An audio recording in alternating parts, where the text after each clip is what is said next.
교수님께서 직접 한국의 구약학자이시며 그 최희연 박사님 에스겔 9장 4절 해서 또 독일에서 유학하시면서 연구하셨던 신학을 기반으로 이러한 성경 해석을 해주시니까 이 십자가가 구약에도 있었구나를 또 쉽게 이해를 할 수 있습니다. 성경 해석과 적용이 너무 편협하게 자신이 알고 있는 것만 한다면 참 너무 위험하다는 것도 또 알 수 있게 됐거든요. 교수님, 우리가 잘 이해하고 알아야 할 것이 있는데 이 개혁주의 신학을 근간으로 배우고 기반으로 세워진 교회가 장로교회 아니겠습니까? 예. 1517년 마틴 루터가 종교 개혁을 완성시킨 요한 칼빈의 신학에 분류해서 신론, 인간론, 기독론, 구원론, 교회론, 종말론에서 구원론의 핵심이 무엇이라고 교수님 말씀하시는지 한번 설명해 주시면 좋을 것 같습니다. 예, 사실은 그 요한 칼빈의 신학의 강조점은 어디에 두느냐라는 질문을 많이 했습니다. 제가 유학 시절에 세계 칼빈 학회 그 거장들 지금 돌아가셨습니다만 그 교수들이 얘기 나누는 거 들었어요. 한 번은 그 4년 만에 한 번씩 열리는 그 세계 칼빈 콩그레스가 있습니다. 그 갔다 와서 하는 말이 뭐냐, 결론이 뭐냐. 칼빈은 강조점이 없습니다, 사실은. 그는 성경신학자입니다. 성경 자체가 그가 가장 관심을 두었던 바다. 이렇게 이야기를 들었습니다. 여러분 잘 아시는 기독교 강요도 성경 입문서입니다. 말하자면 칼빈의 기독 강요를 바로 잘 이해해야 성경을 바로 읽을 수 있다는 것입니다.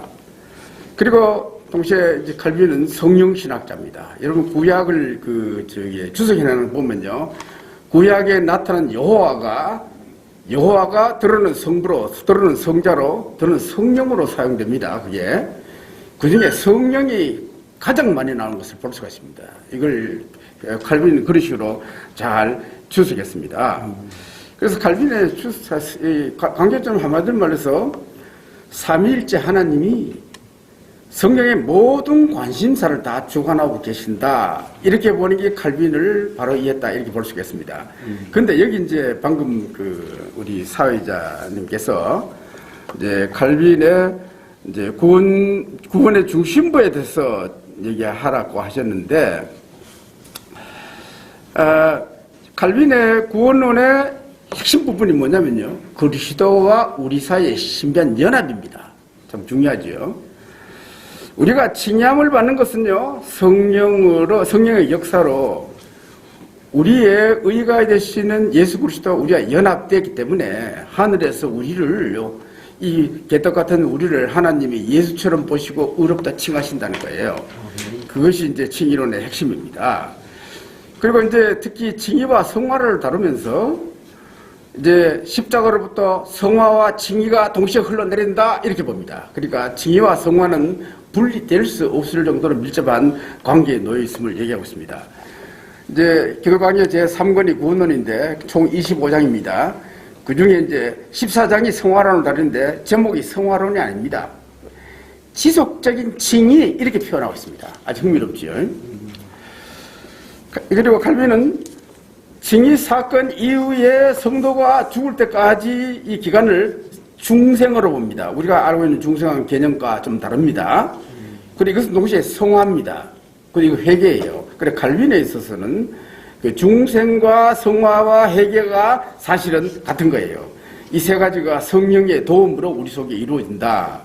이렇게 보면 됩니다. 이제 칼빈은 성령의 사유를 강조하는데, 우리가 사실은 성화의 삶이란 우리의 의지를 매 순간순간마다 성령의 도움으로 하나님의 뜻을 위하는 쪽으로 결단하여 나가는 삶이다. 이제 이렇게 이제 우리가 볼 수가 있겠습니다. 또 그리스도인이 칭의함을 받고 중생을 통해 성령의 도움으로 노예 의지를 벗어나 새롭게 회복된 의지를 바로 사용하는 것이 중요하다. 이제 이것이 그의 성화론의 중요한 내용인 것 같습니다. 그 다음 여기서 이제 짚고 넘어갈 것은 뭐냐면 예정론입니다. 이 기독교 강요 21장에서 24장까지 총 25장이니까 그 6분의 1입니다. 상당히 길게 상세하게 이 문제를 언급하고 있습니다. 칼빈은 그의 예정론을 별도로 또 책도 하나 썼습니다. 자본책이 있습니다. 그런데 여기 보면은 이제 흥미로운 것은 구원에 대해서 설명하고 난 다음 예정론을 썼다는 겁니다. 이거는 로마서의 구조와 같습니다. 이것은 우리가 구원을 받았음을 확인하는 동시에 하나님이 나를 구원으로 예정하셨음을 감사하는 방식으로 달아야 됨을. 그러니까 그래서 이런 의미에서는 상당히 칼빈이 가르치는 그 예정론은 역동적입니다. 그러니까 숙명론적이 아닙니다, 이게. 사실은 이제 이것이 그 예정론이 숙명론으로 오해되면은 상당히 문제가 크지 않습니까? 사실은 이 이중 예정은 이제 칼빈이 어거스틴으로부터 이어받았죠. 그 인간이 예정론을 운명론으로 이해할 경우에 자칫하면 우리가 함부로 인생을 살아갈 수 있는 그런 우를 범할 수가 있다는 겁니다. 또 예정론에서 중생자들이 자유의지를 올바로 사용하는 문제가 언급되지 않은 점도 좀 아쉽다. 왜냐하면 칼빈이 워낙 바빴습니다. 엄청 바빴습니다. 그래서 뭐 이거는 후예들이 해야 될 문제지요. 사실 견해의 문제도 매 순간 성경의 도움으로 우리의 의지를 하나님의 영광을 위하는 쪽으로 결단하고 사는 삶과 연관되어 있습니다. 가만히 있다고 구원하는 것이 아니라 계속해서 성령에서 역사하셔서 우리를 하나님을 향하도록 만드는 게 이것이 견해로 이제 보는 거죠. 이제 또 어떤 사람들이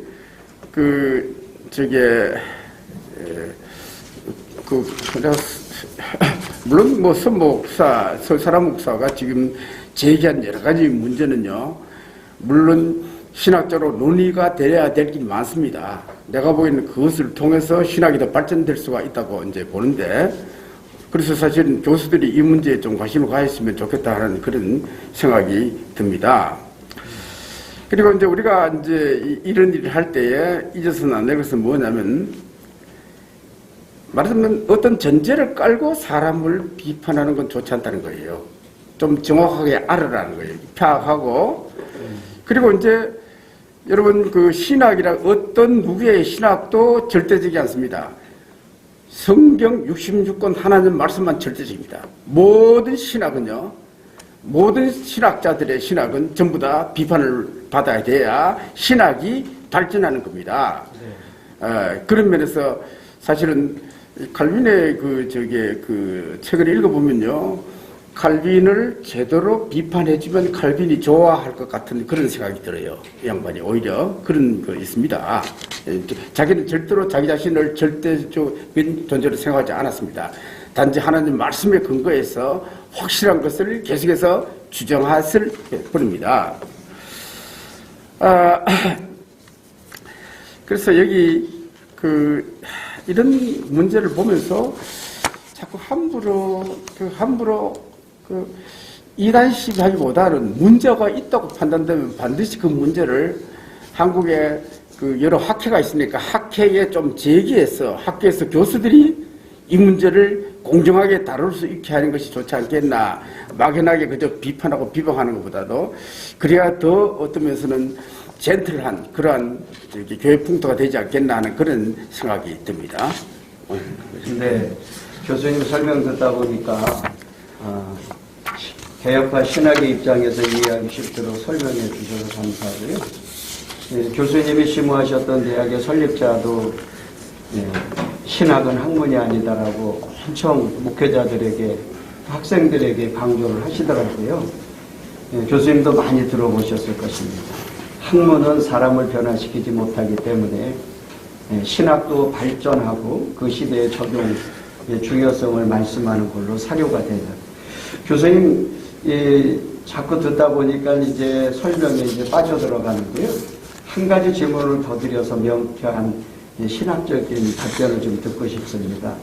어떤 이가 서사라 목사가 서사라 목사님을 비판하면서 천사가 주는 쌀과자를 먹고 영계가 열렸다 하는 것에 대해서 매우 회의적인 태도를 보였던데, 교수님은 이러한 분들의 주장에 대해서는 또 이게 참 난해한 문제인데 어떻게 생각하시는지 좀 답을 부탁드리겠습니다. 네, 이 사람이 그 성경이 하나님의 계시의 완성이라고 한 말은 옳습니다. 그런데 이제 제가 읽어본 결과는요, 서사라 목사가 천국과 지옥을 본 것을 마치 새로운 계시를 받는 것으로 보는 것은 일방적으로 잘못된 비판으로 제가 봅니다. 성경은 사실은 모든 걸, 성경 굉장히 단어를 아낍니다. 말을 아낍니다. 모든 걸 다 말하지 않습니다. 그러나 성경은 분명한 방향이 있습니다. 하나님이 누구시며, 인간이 뭐냐, 인간이 어떻게 구원하시며, 인간이 어느 길로 가면 어떻게 살아야 될 것인가, 이런 건 분명히 우리에게 로드맵처럼 보여주고 있습니다. 그리고 이제 성경은 여러분 보시면 알지만 지옥과 천국에서 구체적으로 많이 표현하지 않습니다. 그러나 확실히 지옥은 아주 나쁜 곳이라는 것은 분명히 우리에게 말하고 있어요. 네. 그래서 이제 여기 서사라 목사뿐만 아니라 많은 사람들이 이제 입신해서 천국 가고 특히 그 신성경 목사님 같은 분은 신학자인데도 보고 그거 갔다 와서 자기가 죽을 때까지는 복음 전한다고 지금 애쓰고 있지 않습니까? 네. 이런 걸 구태여 자기가 경험하지 못했다고 해서 함부로 이제 비판하는 것은 좀 문제가 있지 않는가 이제 하는 생각이 듭니다. 우리는 이런 일을 당할 때에 예를 들어서 서목사처럼 이런 일을 놀란 것을 처음 했지 않습니까? 네. 제가 그 책을 읽고도 참 엄청난 것을 봤습니다. 저도 많은 것을 새롭게 한번 생각하고 여러 가지 참 생각이 많이 들었습니다.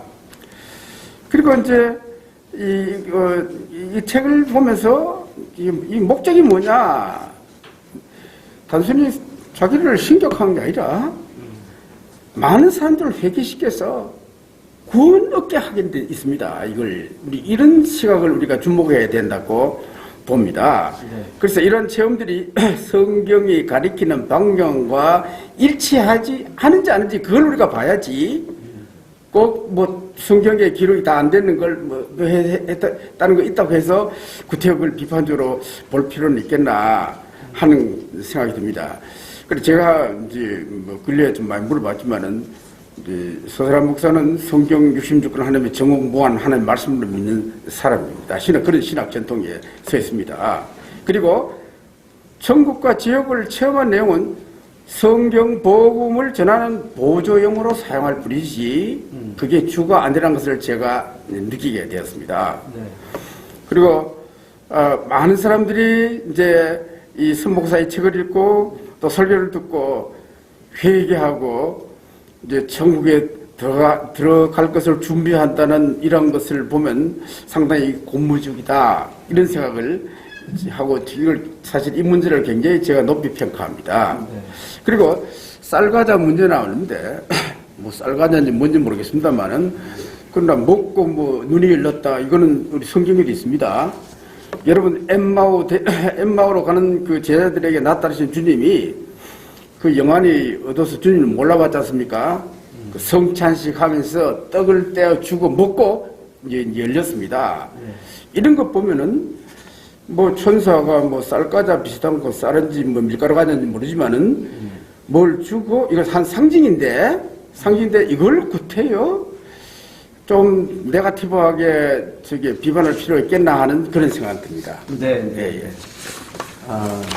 개인적인 경험과 신학적인 주장을 혼돈하면 참 시비거리가 한두 끝도 없이 참 많이 생길 것 같아요. 명쾌한 또 현장과 교회가 잘 유념해야 할 설명 참 감사드립니다. 기다리는 교수님들이 아직 많으신데 한 가지 질문만 교수님 더 드리고 싶습니다. 기독교 역사에서 보면 가장 많은 혼란과 시시비비가 많은 성경이 요한계시록 아니겠습니까? 서사라 목사가 저술한 도서 가운데 계시록 이해란 도서를 어떤 이는 상상의 산물이라 이렇게 일방적으로 비판하는데 이것에 대해서는 교수님은 어떻게 피력하시는지 한번 말씀해 주시면 고맙겠습니다. 예, 그 책이 상당히 두껍지요. 두껍고 또 책 크기도 큽니다. 그 읽는데 시간이 좀 많이 걸렸어요, 특별히. 이제 읽으면서 느낀 점은 뭐냐면은 여기 보세요. 책 중에 제일 두꺼운 게 요한계시록 해석입니다.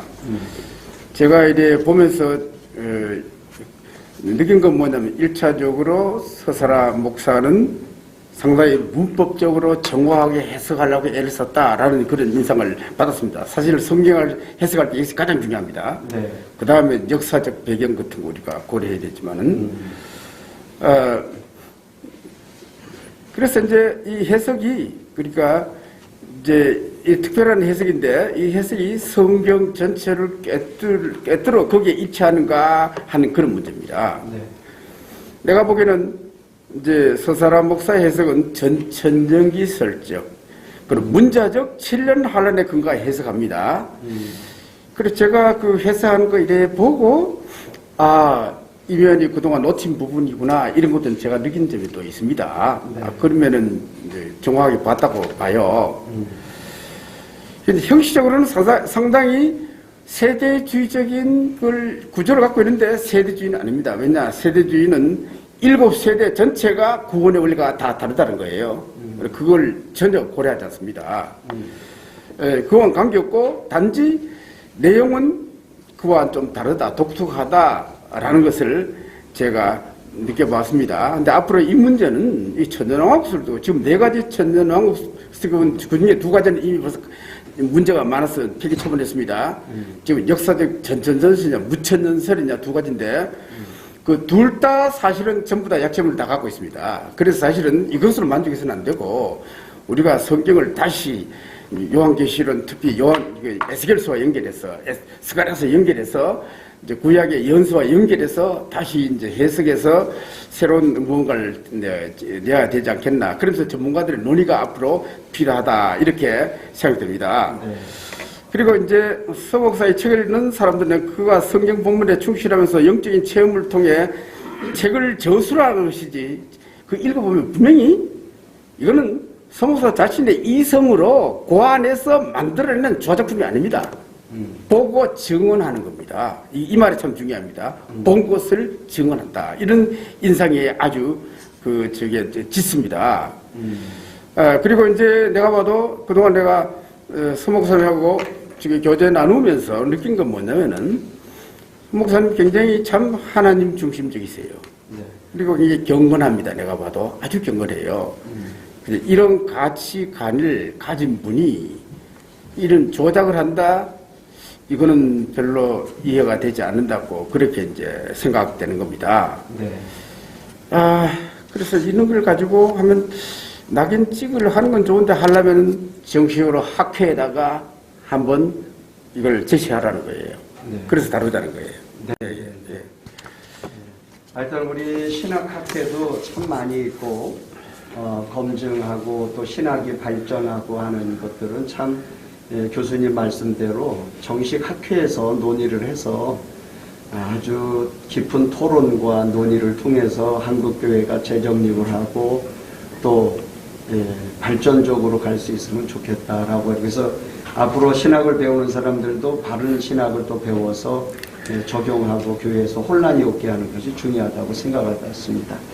우리 교수님 아주 5가지 질문을 이 개혁파 신학의 그 기반을 두고 설명해 주시고 또 조직신학 교수님으로서 오랫동안 경륜과 또 학생들을 가르쳤던 아주 박식한 이러한 주제를 가지고 설명해 주셔서 대단히 감사합니다.